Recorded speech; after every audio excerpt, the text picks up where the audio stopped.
Hey guys, this is Jonah with Forexrazor.com. This is a video recap for Monday, December 22nd. Guys, we talked about Friday about the retracement on the euro potential. Hitting some fibs was what we were needing to see. And you can see right now, looking at this chart, guys, this is an hourly chart.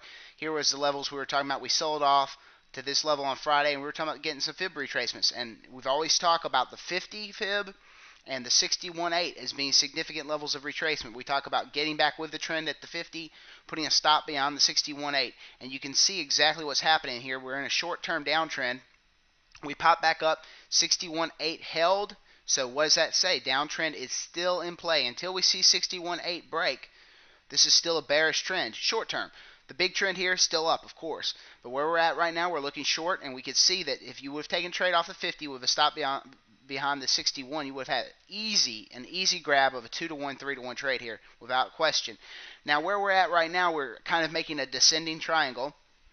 As you can see right here with this trend line between this rally and this rally, we've got downward pressure, and we have a nice level of support at 39. So this moving forward into the holiday season here, we've got just a few days outside of Christmas, and guys, you have to keep in mind liquidity will be thinning. What do I mean by liquidity thinning? I mean rapid price jumps. When you see the prices move 5 pips, 8 pips at a time, up and down, and there's just no consistency to the price movement. That means there's low liquidity in the markets. We started seeing a little bit of that today. So just be aware of that, and be careful when you're taking trades. Looking for direction, because a big buyer or big seller can come in these markets with low liquidity and really push the market in the direction they want to go. But with that all said, if we get a break of the 3,900, guys, I would look for a retest of this 38 level and potentially a push down to our 50 fib level, which is resting right around this 36.50 that we've talked about before from this up move.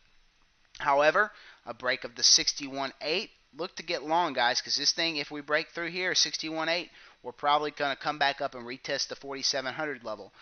Today, as far as trading goes, guys, we took some scalps, but again, we started seeing the liquidity jump around a good bit, and so we really couldn't get the right side of anything today. I mean, we took some good trades, took some bad trades. All in all, pretty much a break-even day. But I'll tell you what, I'll take a break-even day over a losing day any day of the week. Still having a pretty good month for December here. I think we're running right around 14%. Return up, so I'm not going to complain about that. We'll see what happens tomorrow. Hopefully we'll get a little bit clearer direction.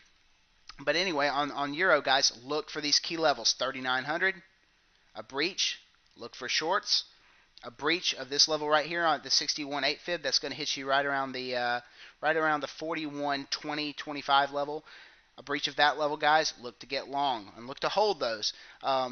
On a breach of the 41.25, you should really get it back up to 47. We should head up that way. We should continue. Of course, our next level of resistance would be found right around the 42.50 or so, which is where we have all these wicks down through here. So we'll be aware of that in that uptrend. But again, let the market work for you. Don't press it. Don't freak out when you hit a level of resistance and you bounce off. As long as your trend continues to push back up against that level, eventually you'll break. And the 61.8 would be significant here. All right, let's take a look at the pound USD.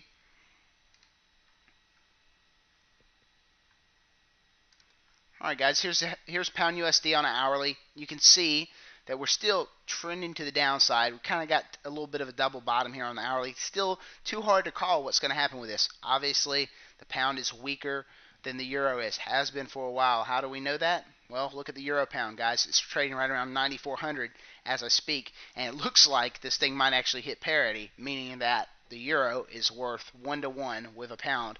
Might see that. I mean, I was very skeptical, but I'll tell you, been watching this pair since it was in the 60s, and it just has massive momentum. Nothing seems to stop it. Both the EU and the UK are both having economic problems. For some reason or another, people really are buying into this weak pound. I don't think that will last long term, guys. So, versus the dollar and versus the euro, I do think you'll see the pound appreciate. Question, as always, is when. This level right here where we're at, it's hard to say. Obviously, the 47 level is a significant level of support. We can see it hitting over here. This was back, 10, 12 days ago. So this is a level of support that's been tested before, and it held up here as well. So 47 is a good area to get long on this pair. As far as breaking out, guys, we really can't call this thing along until we get beyond this rally here. That's going to be right around the 151.80 level, guys. Really want to see 152. We see 152 on the pound, I'd be willing to get long. But till then, I'm going to kind of back off of it. If I might take a bounce off of the 47 if I get a really good entry there at 47. But anything in between, it's really consolidation to me. It's channeling. No telling which way it's going to go. And the reason I say that is because all this upward pressure that we saw on the pound has really sold back down. And we've got kind of a head and shoulders formation forming here. So we're going to let the market tell us what's going on there. Let's take a look at the US yen real quickly.